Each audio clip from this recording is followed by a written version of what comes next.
반갑습니다. EBS에서 역사를 가르치고 있는 최경석입니다. 자, 저는 오늘 여러분들과 함께 일제강점기 항일 독립운동의 그 현장으로 한번 가보려고 하는데요. 우리 이 강의 한국사 현장 특강에 맞춰서 한번 그 생생했던 당시의 우리 항일 독립운동의 자랑찬 현장으로 달려가 보려고 합니다. 저는 지금 여기 탑골공원에 나와 있습니다. 여러분들도 아마 탑골공원은 잘 알 것 같은데요. 제 귀에는 3.1운동 당시의 그 함성소리, 3.1운동 당시의 만세 소리가 마치 들리는 것 같습니다. 자, 바로 오늘의 주제가 3.1운동인데요. 이제 저와 함께 3.1운동 당시에 우리의 항일 독립운동이 그리고 만세 시위가 어떻게 전개되었는지 조금 더 생생하게 그리고 좀 더 깊이 있게 그곳으로 한번 찾아가 보도록 하겠습니다. 자, 지금부터 저와 함께 따라와 주시기 바랍니다. 자, 한번 가볼까요? 자, 저는 지금 탑골공원 3.1운동의 함성이 퍼졌던 그 탑골공원에서요, 조계사 쪽으로 쭉 건너와서 지금 이렇게 보성사라고 당시 인쇄소였던 건물터 앞에 이렇게 와 있습니다. 자, 보성사는 어떤 곳이냐면 당시 천도교 소유의 인쇄소였고요. 바로 여러분들이 3.1운동 하면 잘 알고 있는 기미독립선언서, 즉 3.1 독립선언서를 인쇄한 곳입니다. 자, 이곳에서 1919년 2월 27일 밤에 한 2만에서 한 3만 장 정도 인쇄했다고 하는데요. 그 터가 바로 이곳입니다. 지금 이렇게 뒤에 이렇게 기념탑과 함께 이렇게 잘 꾸며져 있는데요. 여러분도 쉽게 올 수 있는 곳입니다. 이곳에는 2만에서 3만의 기미독립선언서, 바로 3.1 독립선언서를 막 인쇄를 했습니다.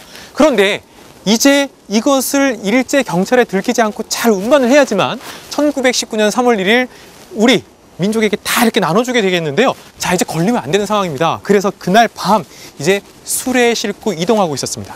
그런데 일제경찰에게 검문을 당하게 됩니다. 자, 정말 걸리기 일보 직전의 상황이었는데요. 정말 당시에 행운이 있어서 정전이 있어서 가로등이 꺼졌습니다. 자, 그렇기 때문에 일제경찰이 어두워서 잘 안 보이는 그런 상황이었어요. 그래서 일제경찰이 물어봅니다. 이 수레에 있는 것이 무엇이냐? 라고 하자 족보입니다. 우리 집 족보를 지금 이동하고 지금 옮기고 있습니다. 라고 해서 쉽게 넘어갈 수 있었다는 일화가 있습니다. 또 하나, 이 보성사에서는 기미독립선언서 외에도 당시에 우리의 신문인 바로 조선독립신문이 발행되기도 했었는데요.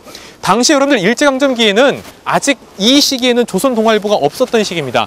당시에 조선 총독부의 기관지인 매일신보만이 있었던 시기인데요. 자, 우리 민족에게 곳곳에 전국에 우리 이 당시 상황을 알리기 위해서는 우리의 신문이 필요하지 않겠습니까? 그것이 바로 일명 지하신문이라고 해서 우리가 발행했던 조선독립신문이 있습니다. 그것도 이곳에서 한 4, 5천 장 찍었다고 하는데요. 그 조선독립신문은 1919년 3월 1일 곧바로 탑골공원 같은 곳에서 뿌려지게 됩니다. 놀랍게도 당시 태화관에서 민족대표 33인이 독립선언식을 거행하고 종로경찰서에 연행되었다. 그리고 민족대표들은 이후에도 폭력적인 방식은 하지 않았으면 좋겠다라는 내용까지 모두 담겨서 바로 1919년 3월 1일 당일날 탑골공원에 배포가 되었다고 합니다.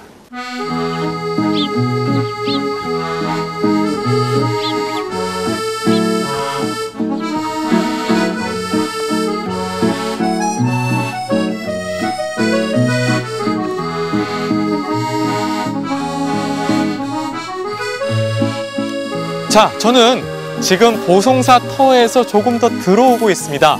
자, 지금 이 가을 분위기 나는 이 안에 바로 이종일 선생의 동상이 이렇게 있습니다. 여러분들은 이종일 선생님 저는 잘 모르는데요 라고 할지 모르겠지만 바로 이 보성사 사장이었습니다. 에이, 선생님, 보성사 사장이 뭐가 중요해요? 굉장히 중요합니다. 첫 번째, 이종일 선생은 민족 대표 33인 중에 한 명이었습니다. 그리고 조금 전에 말씀드렸다시피 바로 기미독립선언서, 3.1 독립선언서의 인쇄를 책임을 졌던 이분이 아니었으면 어떻게 보면 이 독립선언서가 이제 퍼지는 과정이 없을 수도 있어요. 이게 굉장히 중요한 겁니다. 어떻게 좀 심하게 얘기하면 3.1운동 3월 1일의 날짜가 바뀌었을 수도 있는 그런 겁니다. 그래서 굉장히 중요한 이런 인물이신데요. 또 하나, 여러분들이 한국 근현대사에서 배우다 보면 제국신문이라고 들어보셨죠? 그래요. 순한글신문, 바로 부녀자 층에서 굉장히 호응이 컸다라고 하는 제국신문을 만든 분이시기도 합니다.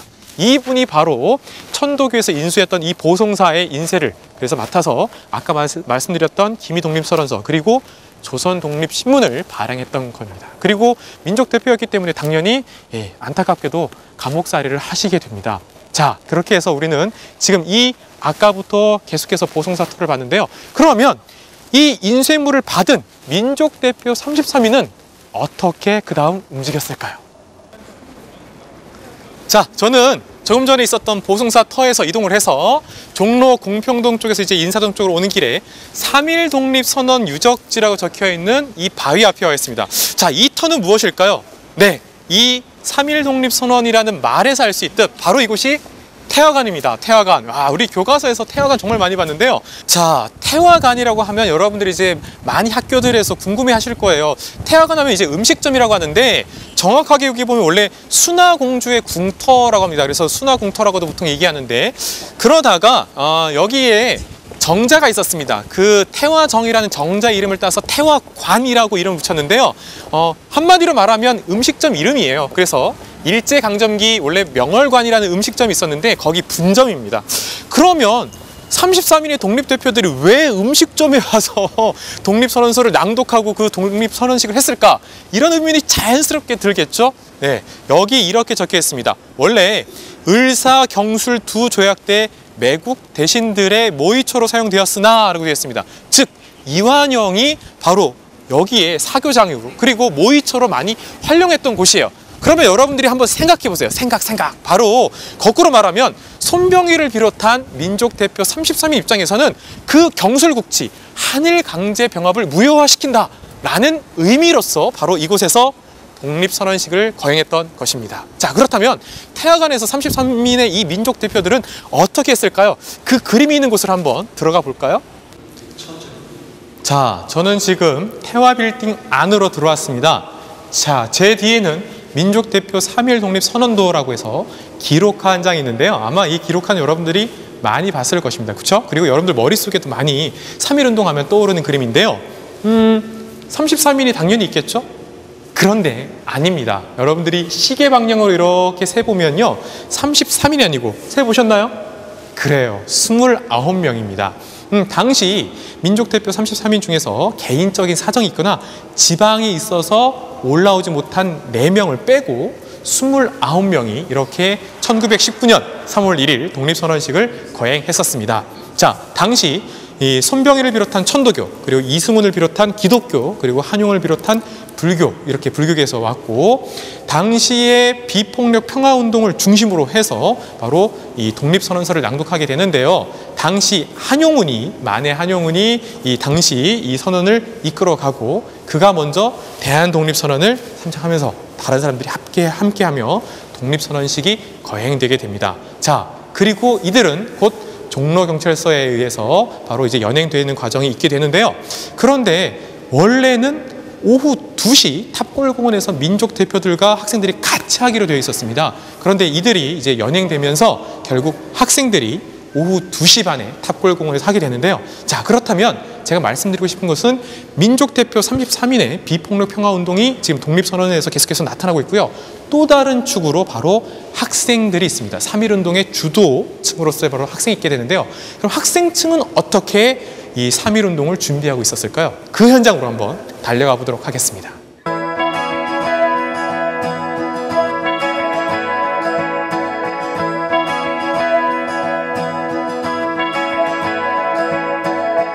자, 저는 지금 인사동 거리에서 찾을 수 있는 승동교회 앞에 이렇게 와 있습니다. 제 뒤로 보이는 건물 빨간색 벽돌이 바로 승동교회인데요. 이 건물 자체도 1910년대에 지어진 건물이라고 합니다. 자, 이 교회가 지금 왼쪽에 지금 인사동 거리가 나오고 있는데요. 즉 굉장히 탑골공원에서 가깝습니다. 따라서 3.1운동 당시의 학생 대표들이 이곳에서 나름의 3.1운동을 계획할 수 있었던 아주 중요한 3.1운동의 현장입니다. 자, 그렇다면 여러분들 우리가 앞서 봤던 것을 한번 좀 생각해 볼 필요가 있겠죠? 자, 3.1운동에 대한 전개 과정을 제가 말씀드리고 있는데요. 첫 번째로 우리 보성사터를 한번 생각해 봅시다. 보성사터에서 한 2만여 부가 인쇄되고 그것이 잘 전달이 됐다 그랬죠? 네, 맞습니다. 바로 이곳에서 학생들에게 한 1,500부 정도의 독립선언서가 전달이 됐고요. 그리고 3.1운동 당시 학생들은 이를 가지고 거리로 달려나가서 대한독립 만세를 외쳤던 것입니다.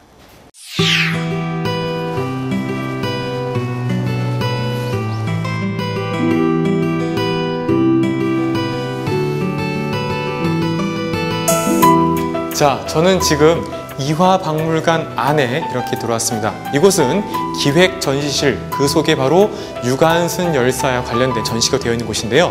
지금 제 왼쪽으로 보면 유관순 열사의 사진이라든가 여기 보면 서대문 형무소에서 있었을 때, 수감됐을 때 모습도 이렇게 남아 있습니다. 그리고 또 하나 이쪽에 보면 당시 이후에 유관순 열사에게 명예 졸업장이 수여됐던 것까지 모두 이렇게 나와 있는데요. 자, 여러분들, 우리는 오늘 3.1운동의 그 현장 속으로 이렇게 달려오고 있습니다.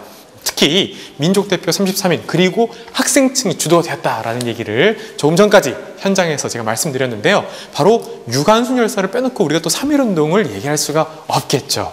바로 유관순 열사를 비롯해서 많은 또 여학생들이 참여를 했습니다. 그런데 학생들이 간혹 헷갈리는 경우가 있어요. 유관순 열사 하면 3.1운동, 그런데 아우네 장터 시위, 이게 3.1운동 당시인가? 이게 막 헷갈리기 시작합니다. 그래서 제가 이 현장 답사를 통하여 알리고 싶었던 것이 있어요. 첫 번째, 3.1운동은 3월 1일 하루에만 있었던 것은 아닙니다. 3.1운동은요, 전국적인, 그리고 우리가 거적적인 운동, 민족적 운동이라고 얘기하는데요. 바로 3월 1일부터 시작해서 5월 말까지, 그리고 최근에는 여러 자료를 통해서 6월 달까지도 지속되었다라고 얘기하는데요. 그래서 보통 한 2, 3개월 계속해서 전국 곳곳에서 펼쳐진 바로 우리의 만세, 독립운동이다, 이렇게 보시면 되겠습니다. 자, 그런데 유관순 같은 경우 그의 나이 17살에 당시 이화학당에 다니고 있었는데요. 3월 1일 날 당시를 떠올려 보면 이 3월 1일에 만세 독립운동 그 시위가 계속해서 이렇게까지 이 덕숭 앞까지 오고 있었는데요. 당시 이화학당에 있었던 여학생들도 이제 달려나가고 싶어 합니다. 그런데 이화학당에 있었던 이 교장 선생님이 막아요. 좀 자중해 줬으면 좋겠다라는 거겠죠. 그러나 유관순 의사는 이때 당시에 다른 학생들과 함께 담을 넘고 갑니다. 그리고 3.1운동의 대열 속에 동참했던 것입니다. 자, 3월 1일 3.1운동 이후의 상황 속에서 일제경찰은 임시 휴교령을 내려 학생들의 3.1운동을 이끌어가는 것을 막으려고 했습니다. 따라서 제 뒤에 있는 바로 유관순 열사도 당시 휴교령에 의해서 더 이상 이곳 이화학당에 있을 수가 없었던 것입니다. 그래서 고향으로 돌아가게 되는데요. 거기서 유관순 열사는 바로 자신의 고향 천안 아우네 장터에서의 4월 1일 만세 시위를 주도적으로 이끌게 됩니다. 그때 당시에 4월 1일 만세운동 속에서 안타깝게도 유관순 열사의 부모님이 돌아가시는 경우도 있었는데요. 거기서 결국에는 이 유관순 열사가 잡히게 되고 그 이후 옥중에서도 만세 시위를 하게 됩니다. 자, 그런 과정이 이제 여러분들이 벌어지게 되면서 3.1운동의 과정을 여러분들이 이해할 수 있을 것입니다. 그러면 3월 1일 그 당시의 과정을 한 번 더 확인해 보도록 할까요?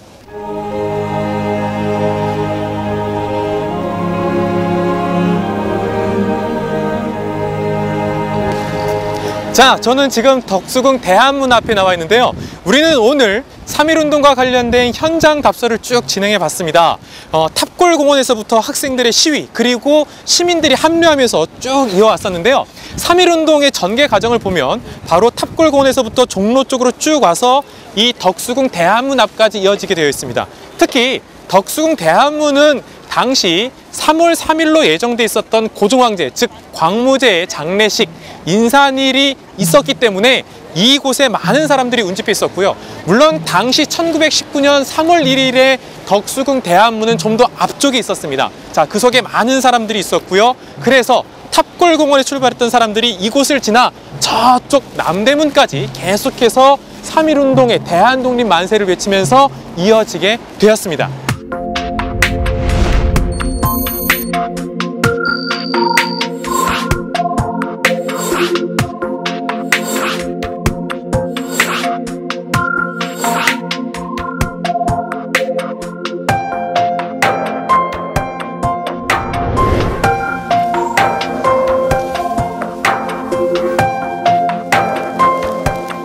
자, 저는 지금 사직터널 위에 위치한 종로구 행촌동의 딜쿠샤의 집이라는 곳에 와 있습니다. 딜쿠샤? 이 이름도 굉장히 흥미로운데요. 바로 이 집을 짓고 살았던 엘버트 테일러라는 사람도 굉장히 흥미로운 사람입니다. 자, 이 사람은 우리 1919년 3.1운동을 세상에 알렸던 사람인데요. 이 엘버트 테일러라는 사람이 원래 UPI 특파원으로 와 있었습니다. 그런데 그 사람은 우리의 3.1운동에 감동을 받고 이를 세상에 알렸는데요. 당시에 갓 태어난 자신의 아기가 있었는데 그 아기 침대 밑에다가 바로 3.1 독립선언서를 숨긴 다음 이를 세상에 알렸으며, 또한 여러분들이 아마 잘 알고 있을 것입니다. 제암리 학살 사건이라고 있죠. 그 제암리 학살 사건을 최초로 세상에 알렸으며, 제암리 학살 사건은 정말 말도 안 된다, 그래서 직접 총독부에 항의도 했던 사람이 엘버트 테일러이며, 그가 1923년부터 희망궁전이라는 이름 속에서 지었던 집이 바로 이 딜쿠샤의 집이라는 곳입니다. 자, 이 엘버트 테일러 같은 사람을 통해서 우리의 거적적인 3.1운동은 세상에 알려지게 되었는데요. 미국의 대표적인 뉴욕타임즈라든가 아니면 영국의 모닝포스트지라든가 중국의 민국일보, 심지어는 일본에까지도 우리의 3.1운동은 알려지게 되었고요. 그리고 세계 언론의 주목을 받게 됩니다. 특히 여러분들이 잘 알다시피 중국의 오사운동은 바로 우리 3.1운동에 직접적 영향을 받았으며, 이처럼 바로 우리 3.1운동은 우리 민족의 아주 뛰어난 거적적인 3.1운동, 바로 만세시위이자 독립운동이면서 바로 세계사적으로 매우 중요한 운동이었던 것입니다.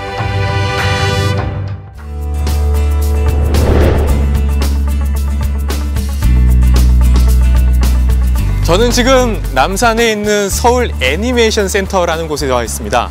자, 이곳에는 우리가 EBS의 대표 캐릭터라고 할 수 있는 뽀로로 캐릭터도 있고요. 둘리도 있고 막 그렇습니다.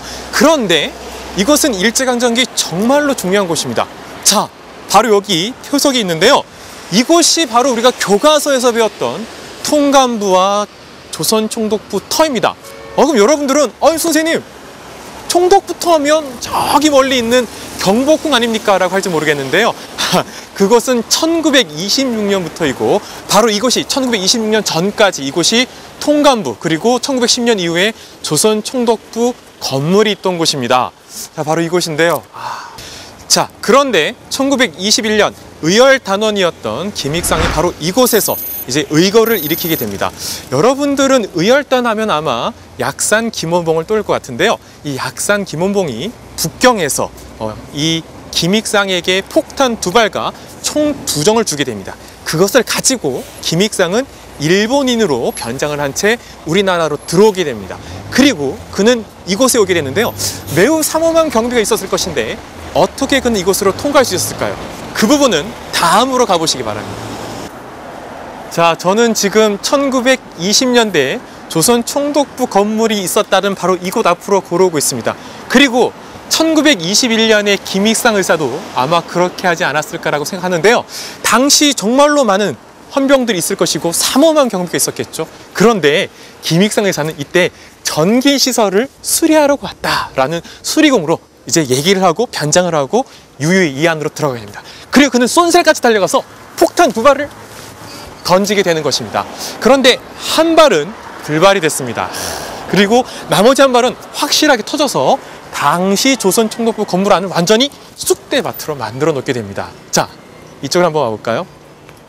여기 보시면 김익상 의사 의거터라고 해서 1921년 9월 12일 의열단의 김익상이 조선 총독에게 폭탄을 던졌던 곳, 이렇게 되어 있지 않습니까?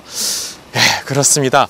당시 김익상 의사의 의거는 첫 번째, 3.1운동 이후에 일제의 통치 방식이 문화 통치라고 해서 바뀌었는데요. 그렇지만 기만적이다. 바로 그 기만적 문화 통치에 대해서 우리 민족이 무엇을 요구하는지를 확실하게 보여줬던 의거이고요. 두 번째로는 뭐니 해도 일제강점기 어떻게 보면 적들의 심장부인데 이곳에 들어가서 우리 민족이 확실하게 이 항일의 의지를 보여줬던 그런 곳으로서, 그리고 김익상 의사 의거를 평가할 수 있는 것입니다.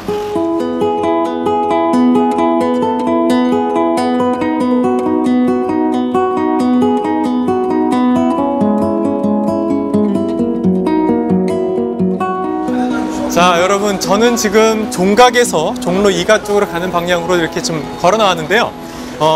이쪽에 장안 빌딩이 있습니다. 바로 그리고 제 옆에는 YMCA 회관이 있고요.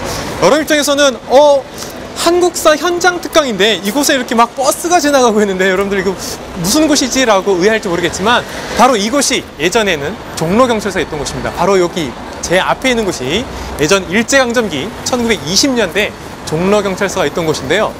보통 학생들은 안국동에 있는 오늘날의 그 종로경찰서가 아니야 이러는데 전혀 아닙니다. 그리고 바로 여기서 제가 제 오른쪽에 보면 지금 터가 있는데요.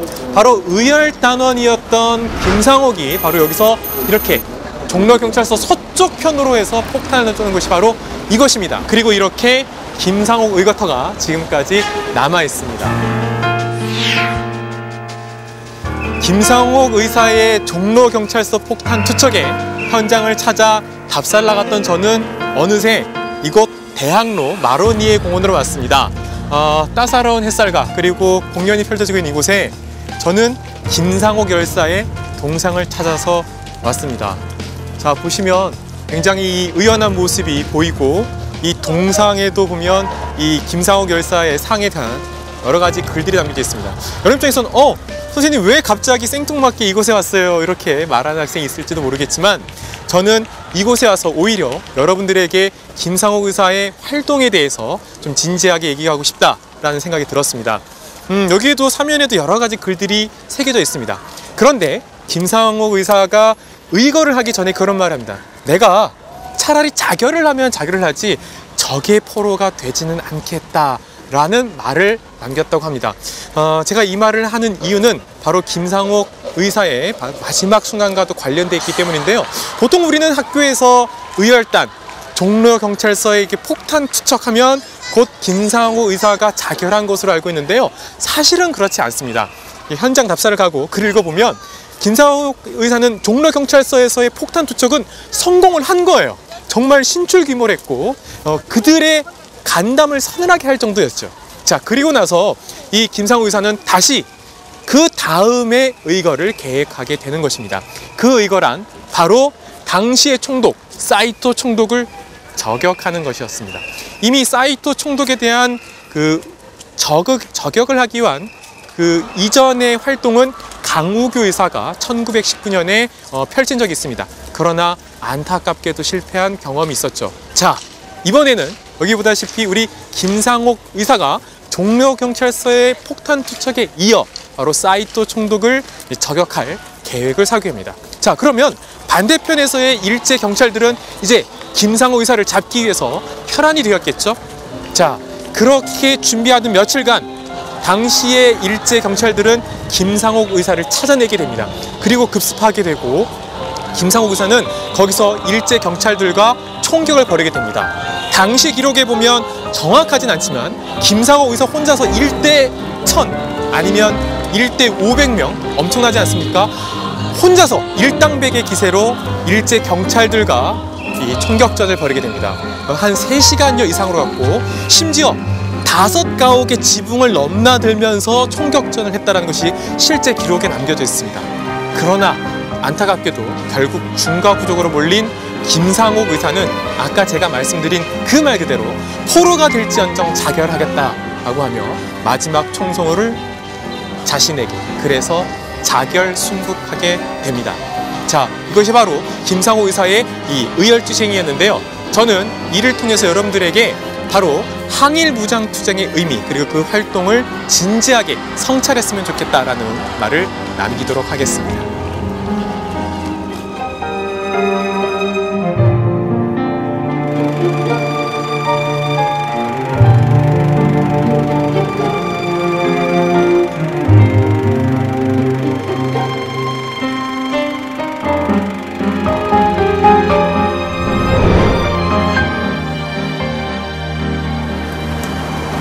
자, 저는 지금 교통과 금융의 거리 을지로 일가 사거리에 나와 있습니다.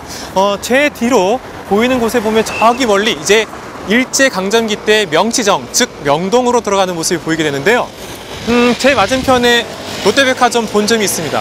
이곳이 일제강점기에는 조선식산은행이 있었던 곳이고요.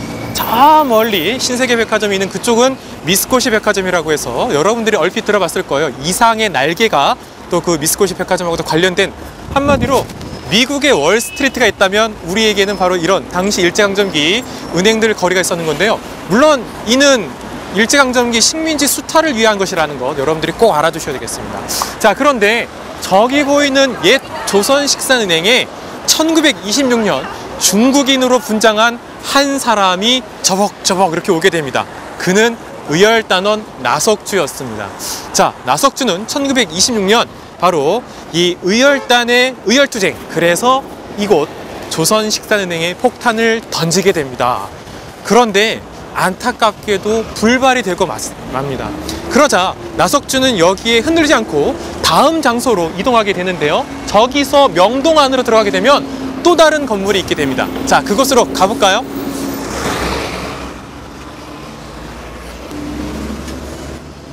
자, 저는 지금 지하철 2호선 을지로 입구역에서 바로 올라오면 만날 수 있는 한은행 본점에 와 있습니다. 그런데 이곳은 일제강점기 식민지 수탈의 대명사인 바로 동양척식 주식회사가 있었던 곳입니다. 자, 이쪽 바로 터가 그 건물이 있었던 곳인데요. 여러분들은 동양척식 주식회사 하면 뭐가 떠오르나요? 저는 개인적으로 여러분들에게 꼭 알려드리고 싶은 것이 바로 식민지 수탈과 관련된 부분입니다. 특히 여러분들은 교과서에서 1910년대 토지조사 사업, 그리고 그 토지조사 사업 속에서 동양척식 주식회사를 통하여 일본인들에게 우리의 토지가 불화됐다는 것을 아마 들어봤을 것입니다. 그렇죠. 이미 1910년대부터 조선총독부는 식민지 상황 속에서의 어떤 수탈을 하고 있었다. 그리고 그들이 동양척식 주식회사를 통하여 하고 있었다는 것을 확실하게 알 수 있는 곳입니다. 그런데 바로 이곳에 1926년 나석주 의사가 폭탄을 던지고 바로 총격전을 벌이게 됩니다. 바로 이 터가 그것을 증명해주고 있는데요. 자, 여기 보시면 나석주 의사 의거 기념터라고 해서 되어 있습니다. 자, 이렇게 동양척식 회사가 있었는데 여기 이제 폭탄을 던지게 되는 상황은 우리가 조금 전에 봤던 저기 건너편에 맞은편에 있었던 조선식산은행, 아까 제가 말씀드렸죠. 그 조선식산은행에서 폭탄을 던졌지만 불발로 끝났는데요. 그런데 나석주 의사는 거기서 전혀 흔들리거나 두려워하지 않고 이곳으로 빠르게 오게 됩니다.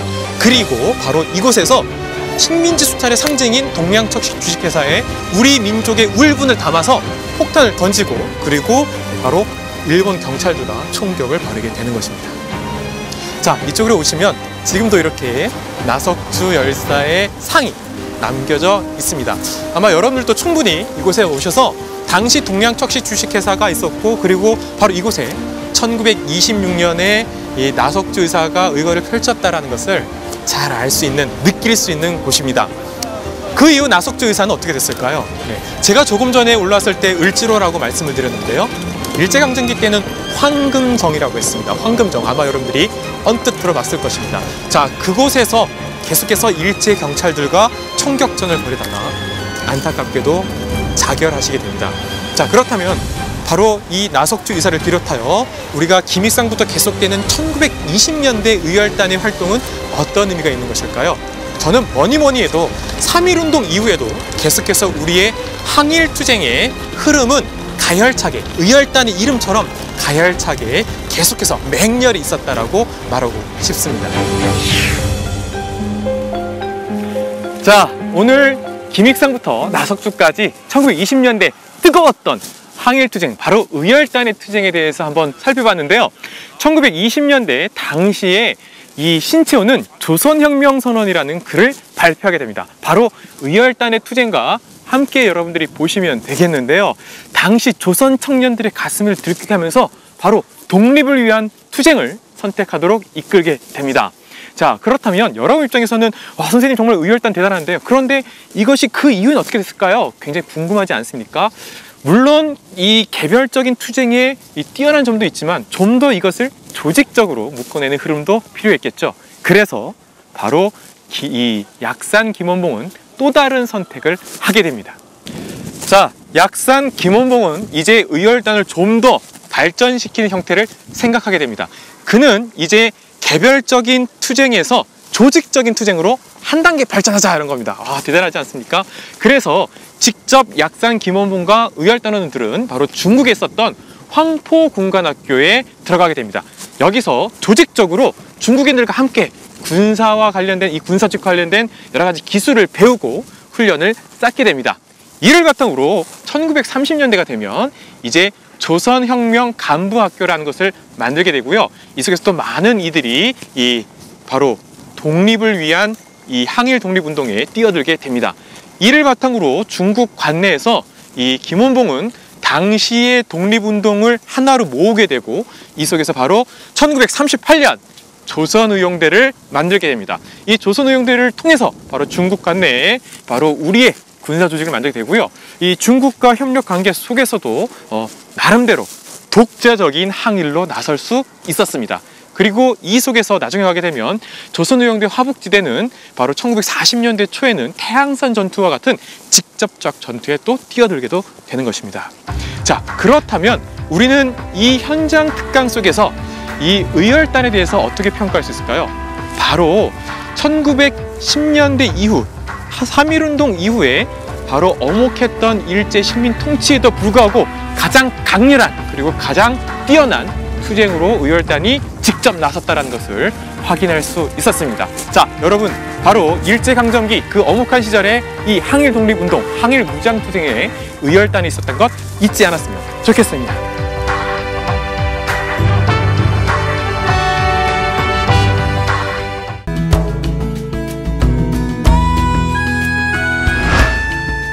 자, 저는 지금 오른쪽에 효창공원과 그리고 저쪽에 보이는 효창운동장 사이의 길로 쭉 올라왔습니다.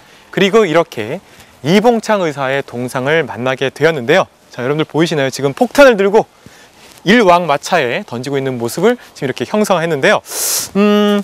바로 저기 멀리 보이는 지하철 효창공원역에서 바로 올라가게 되면 바로 이 이봉창 의사의 생가를 만날 수도 있습니다. 생가터가 지금도 남아있는데요. 네. 바로 이봉창 의사는 이 용산구 효창동 출신이기도 합니다. 그의 집안은 어려서 몰락을 했기 때문에 이 이봉창 의사는 바로 이 효창동에서 생활고에, 그래서 어렸을 적부터 일을 나가게 됐는데요. 저쪽에 있었던 일본인 제과점에서 또 취직해서 일도 어렸을 적부터 했다고 합니다. 그러다가 거기서 굉장히 학대를 많이 받았다고 해요. 그리고 나서는 철도원으로 또 일하신 적도 있습니다. 이후에는 일본으로 이제 건너가시게 되는데요. 그 속에서 어떻게 보면 나중에 이 의거에 아주 잘 쓰게 되는 일본어를 확실하게 또 배우신 적도 있으십니다. 그런데 이 이봉창 의사는 일본에서의 생활이 그렇게 쉽지만은 않았습니다. 그는 어떻게 보면은 내가 일본 본토에 갔으니까 오히려 좀 일이 잘 풀리지 않았을까라고 처음에는 순진하게 생각한 측면도 있어요. 저는 이 항일 독립운동가 중에서 어떻게 보면 가장 이봉창 의사가 드라마틱한 모습을 보여줬다고 생각합니다. 그리고 바로 개인의 문제로, 그리고 개인의 문제에서 민족의 문제로 나아갔던 분이 바로 이 이봉창 의사가 아닐까 이렇게 생각을 하는데요. 바로 일본에서의 생활 속에서 그 누구보다도 자신이 단지 조센징이라는 이유만으로 식민지 차별을 온몸으로 겪을 수밖에 없었던 상황에 있었습니다. 자, 따라서 이 이봉창 의사는 그런 울분을 개인적인 것이 아니라 바로 민족적 문제를 해결하겠다라고 하셨던 것이고요. 그래서 1931년 드디어 상하이로 가시게 됩니다. 상하이로 가게 되면서 운명과도 같이 역사적인 만남, 바로 백범 김구 선생과 만나게 됩니다.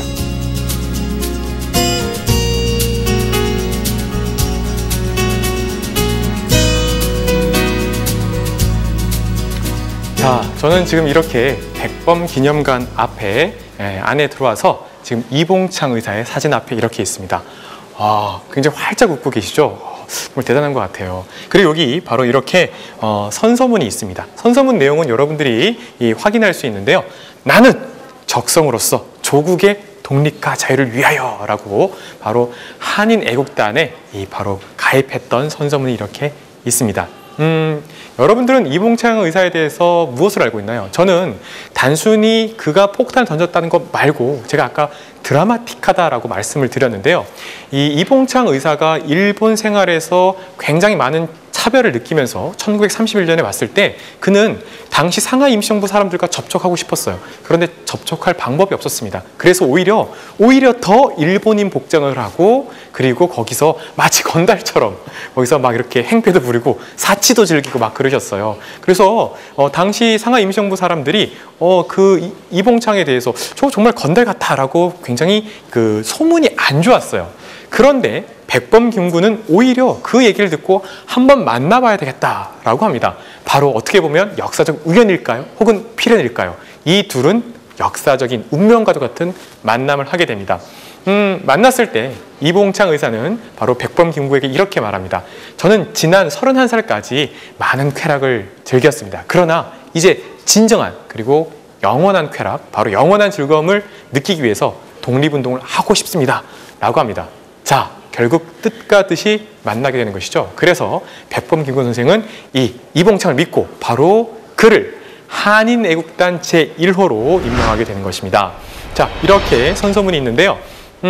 이봉창 의사는 한인애국단 제1호로서 1931년 12월에 이제 앞으로의 의거에 대해서 계획을 하게 되는데요. 1932년 1월 일왕이 이 당시 관병식을 하고 돌아온다는 정보를 얻게 됩니다. 그래서 2개의 폭탄을 가지고 일본 도쿄로 가게 됩니다. 자, 그곳에서 일본 도쿄 경시청 앞이었는데요. 관병식을 마치고 돌아오는 일왕 히로히토에게 폭탄을 던집니다. 그러나 안타깝게도 일왕이 타고 있던 마차에 맞추지 못하게 되고 결국 잡히게 됩니다. 이봉창 의사의 사건은 그리고 의거는 겉으로만 볼 때는 실패한 것처럼 보입니다. 그러나 우리가 전반적으로 역사에서의 당시 상황을 조명해 보면 바로 1930년대 초반 만주사변이거나 아니면 한중 농민들의 충돌이라고 하는 만보산 사건 이런 상황 속에서 오히려 우리 민족의 항일의 의식 그리고 항일의 행동을 직접적으로 보여줬다라고 할 수 있는 매우 의미 깊은 사건으로 보시면 되겠습니다.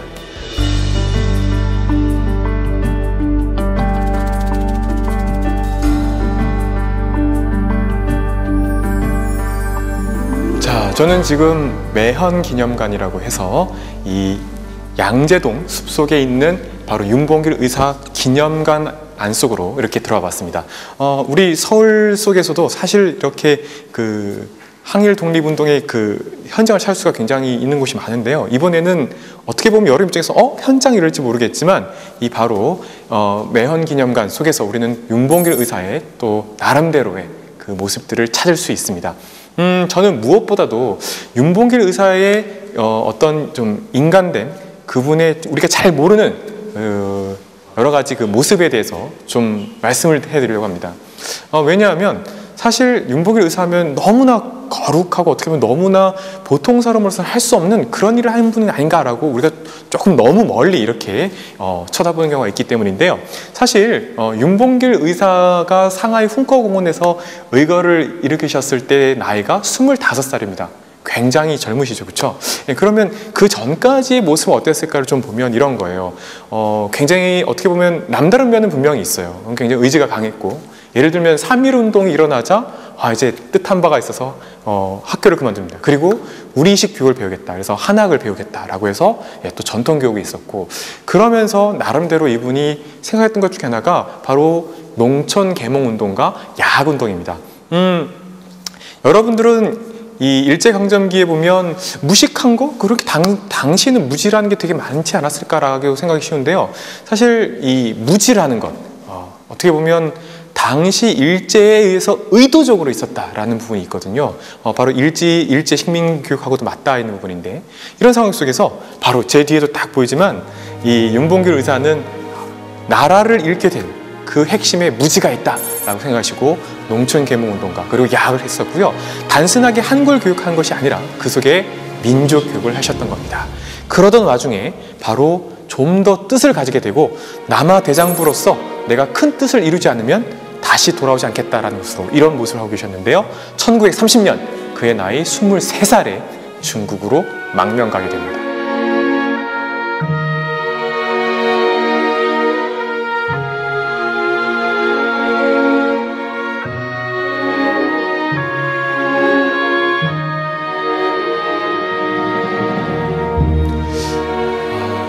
이 윤봉길 의사는 1930년 망명 이후에 중국에서 있다가 상하이로 가게 됩니다. 그리고 1932년 김구의 이 한인애국단에 가입하게 되고, 그리고 바로 32년 4월이었는데요. 그때 이렇게 상하이 의거를 일으키시게 됩니다.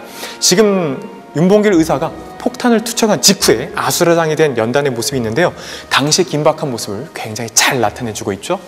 여러분들이 잘 알다시피 이쪽으로 한번 와보겠습니다. 바로 윤봉길 의사가 투척한 폭탄, 여러분이 잘 알고 있는 이쪽에 도시락 폭탄, 그리고 오른쪽에 물통 폭탄이 있습니다. 여러분들 혹시라도 아직도 이렇게 도시락 폭탄을 던졌지 이러면 안 됩니다. 지금 사진은 있지만 실제 윤봉길 의사가 던지셨던 건 바로 물통 폭탄입니다. 1932년의 상황을 좀 돌아보면 당시 일제는 이미 1년 전 1931년에 만주사변을 일으켰던 상황이었고요. 그리고 1932년에는 상하이 사변 혹은 상하이 점령 이렇게 해서 상하이를 그들이 점령했던 상황입니다. 자, 그런 상황 속에서 중국인들도 움츠러들고 있었고요. 일제는 기고만장하고 있었는데 이렇게 윤봉길 의사가 직접 폭탄을 던짐으로써 일제 간담을 서늘하게 만들었던 사건으로 보시면 되겠습니다. 자, 지금 이 상하이 훈코공원 의거 직후에 지금 윤봉길 의사가 일본 헌병대에 연행되고 있는 모습인데요. 이때도 보면 전혀 긴장하지 않고 유연한 모습을 계속해서 유지하고 계시고 있으십니다. 자, 당시에 윤봉길 의사가 폭탄을 던졌을 때 일본 고관들 7명이 중상을 입게 됩니다. 특히 당시에 일본 이 군대를 책임지고 있었던 시라카와 대장은 결국 죽게 되고요. 훗날에 이 태평양 전쟁이 끝나고 나서 이 미국에게 이제 항복하겠던 항복 문서를 조인하게 서명하게 됐던 시게미츠라는 사람이 있습니다. 당시 주중 공사였는데 그 사람은 한쪽 다리가 나가는, 따라서 당시 상황 속에서 정말 일제는 충격에 공포에 빠졌다고 해도 과언이 아닐 정도고, 중국 국민당을 이끌고 있었던 장제스는 그런 말을 합니다. 야, 중국 100만 대군이 하지 못한 일을 조선의 한 청년이 드디어 해냈다라고 했습니다.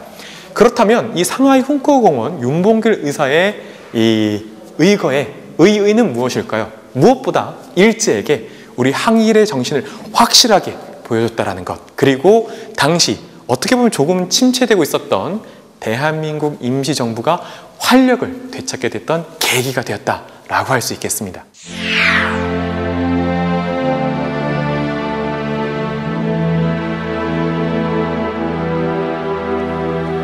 자, 우리는 지금까지 이봉창 의사와 윤봉길 의사의 바로 이 한인애국단에서의 활동을 살펴봤습니다. 제가 이렇게 여담으로 잠깐 드리면 이봉창, 윤봉길 의사의 이 한인애국단 외에도 사실 다른 분들의 한인애국단 활동도 분명히 있습니다. 많은 학생들이 사실 한인애국단 하면 이봉창, 윤봉길 의사만 떠올리긴 하는데요. 그 외에도 많은 분들이 한인애국단과 함께 했습니다. 그러면 이렇게 1930년대 한인애국단은 어떤 의미가 있는 것일까요? 한인애국단은 김구가 대한민국 임시정부의 국무회의를 통해서 전권을 받게 되면서 조직되게 됩니다.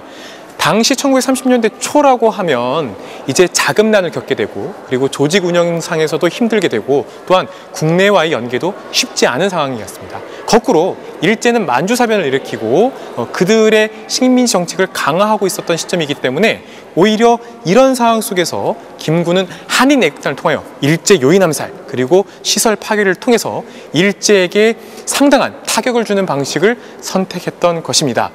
어쩌면 여러분 입장에서는 이 김원봉의 의열단과 매우 유사하다라는 생각을 할 건데요. 맞습니다. 바로 조국의 진정한 독립과 자유를 위하여 김구는 그리고 한인애국단은 최후의 수단을 선택했다고 해도 과언이 아닌 것입니다. 그리고 그것은 바로 강력한 항일 독립운동이다, 이렇게 우리가 평가할 수 있겠는데요.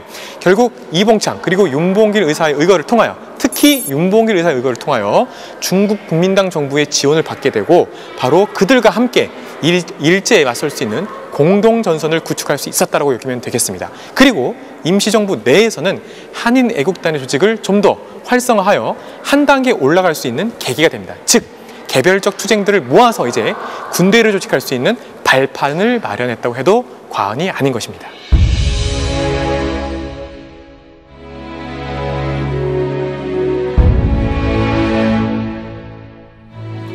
자, 저는 지금 효창공원 내에 이렇게 삼의사의 묘라고 되어 있는 곳에 들어왔습니다. 자, 삼의사의 묘, 제 왼손이 가리키고 있는 곳이 바로 이봉창 의사의 묘입니다. 그리고 여기 이렇게 가운데 있는 것이 윤봉길 의사의 묘이고요. 그 다음에 바로 이곳이 백정기 의사의 묘입니다. 여러분 중에서는 백정기 의사에 대해서 잘 모르는 학생도 있을지 모르겠는데요. 아나키스트로서 1933년에 당시에 의거를 준비하시다가 안타깝게도 일제에 의해서 잡히셨던 바로 백정기 의사의 묘가 이렇게 있습니다. 그래서 삼의사의 묘 이렇게 얘기를 하고요. 제가 이렇게 오른손으로 쭉 가리키겠습니다. 이봉창 의사의 묘 바로 옆에 묘비가 없는 바로 묘가 있는데요. 그것은 안중근 의사의 가묘입니다. 원래 백범김구 선생님께서 나중에 꼭 안중근 의사의 유해를 찾겠다라고 했는데요. 안타깝게도 아직까지 이렇게 찾지 못하고 우리가 모시지 못하고 있는 서글픈 상황입니다. 저는 여기서 꼭 말씀드리고 싶은 것이 있습니다. 이봉창 의사, 그리고 윤봉길 의사, 그리고 백범김구 선생까지 여러분 중에는 자칫 잘못된 역사인식을 통해서 이분들 테러 활동을 한 건 아니야? 라고 착각하는 학생이 있을지 모르겠습니다. 여러분들 무작위로 사람을 죽이는 테러와 그리고 이 약소민족, 우리가 억압을 받았던 우리 민족의 정말 최후의 선택할 수밖에 없었던 저항은 분명히 그 수위가 정말 다르고, 그리고 이것은 우리의 정당한 저항이라는 것 알아두셨으면 좋겠습니다. 그리고 백범김구 선생이 이러한 저항을 통해서 꿈꿨던 나라는 단순히 힘센 나라 이런 것이 아닙니다. 부자인 나라? 그런 것도 아닙니다. 바로 세상에서, 세계에서 가장 아름다운 나라를 꿈꾸셨습니다. 가장 아름다운 나라? 그것이 무엇일까요? 바로 문화의 힘이 가장 높은 나라를 꿈꾸셨습니다. 오늘날 우리는 예술과 문화 이런 것들을 향유하고 그리고 즐기고 살고 있습니다. 바로 백범김구 선생이 꿈꿨던 나라는 그런 것입니다. 단순히 힘이 센 나라가 아니었던 것이지요. 저는 여러분들께 바로 당시 일제강점기 항일 독립운동을 이끌었던 분들이 꿈꿨던 자주독립국가를 여러분도 한번 되새겨 주셨으면 좋겠습니다.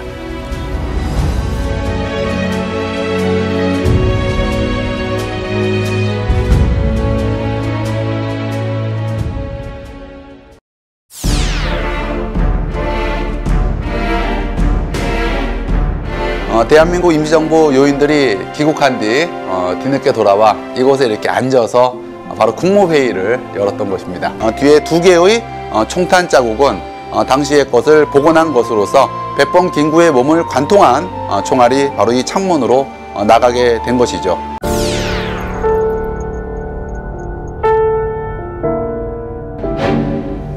(3월 15일) 부정선거 규탄 시위는 마산에서 시작되었습니다. 대통령 하야 성명을 발표한 이승만 전 대통령은 경무대에서 바로 이곳 이화장으로 거처를 옮기게 됩니다.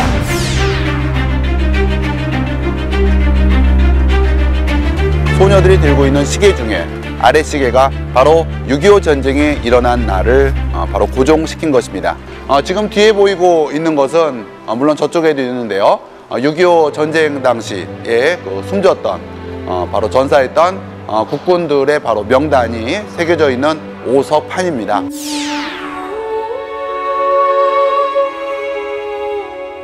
도라산 전망대는 서부전선 최북단, 군사분계선 최북단에 위치해 있습니다. 도라산 전망대와 함께 분단의 상징인 곳, 그리고 우리나라 최고의 분단의 상징이라 할 수가 있는 곳이 바로 이곳 판문점입니다. 남북 화해와 협력에는 많은 난관이 있습니다. 그러나 그런 난관을 하나씩 해칠 때마다 도라산에서 우리가 북으로 갈 수 있는 역들은 하나씩 또 늘어날 것입니다.